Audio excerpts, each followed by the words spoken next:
the wealthy people don't pay taxes, they automatically think like crime. Yeah. Like, oh, they're doing something wrong, or they're kind of like they're tax evasion or whatever, right? Yeah. So whenever you hear, oh, like for example, let's just say if you own a house, right? Okay. And your house is worth $250,000. Okay, and your taxes on that are $4,500 a year. Okay, so now because that's your house and you live in that house, you're responsible for those taxes. Right. Right. And so when the government or the county or the city says, hey, we're gonna have to raise taxes, your 45 went up to 5,000. It's an extra 500 every year. Okay. That's gonna piss you off. Pretty bad, yeah. I mean, Why do I have to pay taxes? Why am my taxes? I'm just a little guy. right. Okay? I'm just a little guy. I'm trying to budget my money already, and then you want to raise my taxes, right? Yeah. But when they say that the wealthy people don't pay taxes, is because wealthy people say, you know what? Instead of owning the house, I'm gonna rent the house. So they kind of And so avoid, the rent pays the taxes.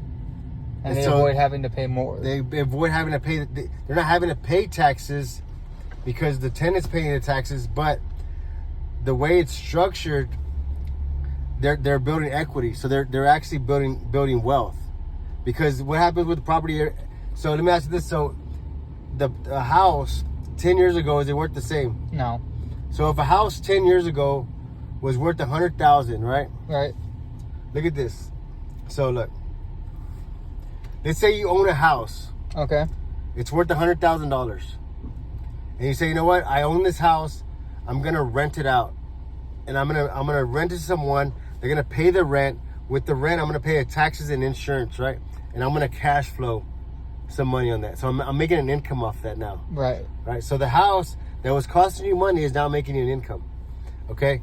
But now, so the tenant is paying My taxes. Okay. But then you had the property for 10 years. So your 100,000 in 10 years, what do you think the property value went up to? 150 maybe? Maybe higher, lower? So in 10 years, that property probably went up to maybe 300,000.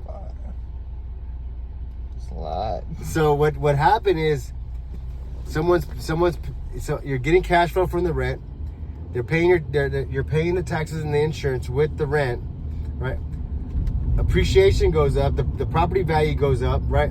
So you're actually worth more money now. You know what I'm saying? And so what the wealthy people are doing is they're doing more and more of these. They don't just do one, they don't just do two. They say, okay, how can I do more and more of this? How can I take that cash flow and do it again? Right. And do it again, and do it again, right? And they start to just stack, they start to accumulate these assets that are cash flowing, but the way they have them structured, they're able to not have to pay the tax on it because they're not personally having to pay the taxes. It's the tenant or whoever it's rented out to, right? Right. So they also have this other thing.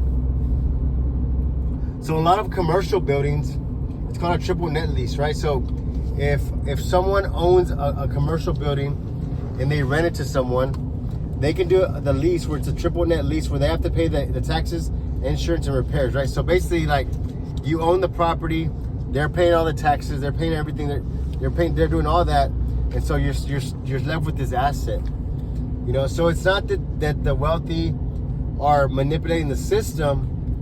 They just took the time to understand the system, Right. And they understood that they took the time to understand how assets and liability work, right? And they took the time to get out of the scarcity mindset. They got out of getting out of the mindset. Oh, I got a budget because it's all I have. Well, that's a scarcity mindset. So the mindset they adapted is, okay, how can I solve more problems? How can I learn more? How can I expand? You know, that's the thing, right? They talk about that. During the COVID, the pandemic, everybody contracted. Everybody that kind of like went like this, right? But that was the perfect time to expand. and to learn and to look and watch and look for opportunities, because everybody was doing this. Right. Oh, I don't want no more. I don't want to get into nothing right now. I'm just gonna play it safe. I'm gonna hoard my money. But the people that were expanding and growing were just out there creating attention, solving problems, looking for opportunities, because look, there wasn't a lot of people in the playing field. Everybody was scared. So that was the best time, right? Right. And so we're still experiencing that. Like with the housing market right now, everybody's like, oh, what am I going to do? What am I going to do, right? Interest rates are going up. So everybody's contracting, right? Right. But they're not opening up and say, okay, what are the opportunities? Right. Because look, we just came across 3 properties. Okay?